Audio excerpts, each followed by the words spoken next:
Welcome to this deep dive. Today, we're really getting into the weeds on mastering CMMC Level 2.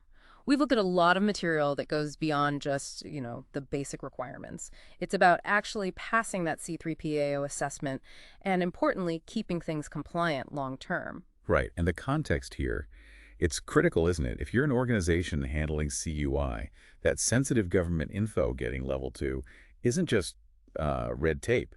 It's pretty fundamental for staying in the game, staying competitive in the DoD supply chain. Absolutely. And look, the requirement's clear, but actually doing it, I feel, is huge for a lot of folks. You're thinking about mark assessments, trying to figure out the right boundary scoping, getting all the documentation lined up.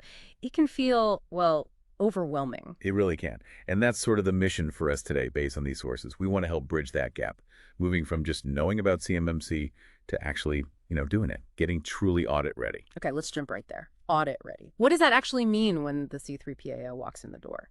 Is it just having a binder full of policies? No, definitely not. What we're saying is it's much more than just having the paperwork. Audit ready means you need solid proof. Proof that your controls are implemented, that they're working right now today. The assessors, the C3PAOs, they're looking for live evidence. One source really stressed this showing a policy doc. Not enough. You need logs, maybe screenshots, clear process descriptions that show the control is active, being used, and it all has to tie together. Tie together how? Everything needs to be consistent, up to date, and clearly traceable. You need to be able to point from the evidence straight back to the specific CMMC control it satisfies. No ambiguity. Okay, so traceable, live evidence. That sounds demanding. Where do you even start on that path? We know there are tools for, initial checks. Exactly. Step one is definitely understanding where you stand right now. An initial self-assessment tool, maybe something like CyberGap, that's valuable. It helps you see the big gaps against the CMMC controls. But, and this is key from the sources, that's just the starting point. Identifying gaps is one thing. Mastering it, that needs tools to operationalize compliance. Operationalize? You mean make it part of the daily routine? Pretty much. Yeah. This is where something like a GRC platform, governance, risk, and compliance tool becomes really, really helpful, like CyberComply, for instance. These tools help you assign who owns which control, manage the workflows for reviews and updates, keep all that evidence organized and versioned. Basically, they help you manage the process so you stay compliant continuously, not just prepping for one big test. Right, managing the process. And speaking of testing readiness, the sources seem to really hammer on realistic mock assessments. Why are they so vital? Worth the cost, I guess. Oh, absolutely vital. This came up again and again. A realistic mock assessment isn't just ticking boxes. It mimics the real C3PAO visit. They simulate how evidence is collected, how personnel get interviewed, how the assessors really probe to see if you understand and can prove things.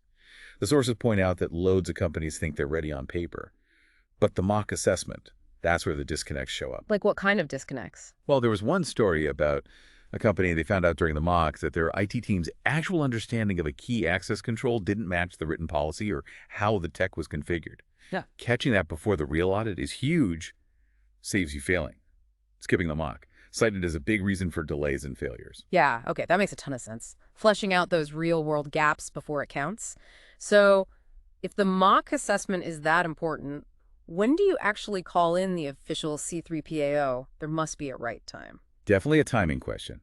The strong advice from the sources is, engage the C3PAO only when you've locked down your scope, your documentation is solid and actually implemented. And crucially, after you've had a successful readiness check or mock assessment that gives you real confidence. Because once that formal C3PAO audit kicks off, they're independent. They can't help you fix problems they find. They just assess what's there then. You want to be sure before that clock starts. Okay, makes sense. So you go through all that, you pass the audit, get the certification, and breathe easy. Done deal. If only. No, the sources are really clear on this. Getting certified. Big milestone, yes. But it's the start of maintaining it, not the end. Compliance is definitely not a one-time thing. You've got to sustain it. That means ongoing effort. Like what kind of ongoing effort? Regular internal audits, for one. Keeping control documentation updated whenever your systems or processes change. Consistent security training for everyone. And having really solid ways to track changes that could affect your compliance. Those GRC tools we mentioned. They help here too, keeping that rhythm going. So let's sort of wrap this up. What's the big picture here? Mastering CMMC, what does it really mean beyond just passing an audit? It's about a shift in mindset, really. Yeah. Moving from seeing compliance as this chore, this burden you have to deal with, to actually viewing it as an operational strength, a competitive advantage even. When you weave these security practices into how you operate every day, you're not just ticking a box. You're showing maturity. You're building trust because you can prove you protect sensitive data. And that positions your company way better for growth in the defense world. Right. So the core idea, the takeaway from this deep dive, is that mastering CMMC Level 2 isn't a project with an end date. It's about building compliance into your operational heartbeat. You start by finding your baseline, maybe with a self-assessment tool, figure out the gaps, but then it's all about operationalizing it, managing it day to day, ideally with a platform designed for that continuous effort, like a GRC system. Exactly. It's that evolution from a one-off assessment to an embedded ongoing process. Yeah, which kind of leaves a final thought for you, the listener. How can compliance in your world shift from just being a requirement you have to meet to becoming something that actually makes your operations stronger, more efficient, and gives you a real competitive edge? Something to think about on your own journey.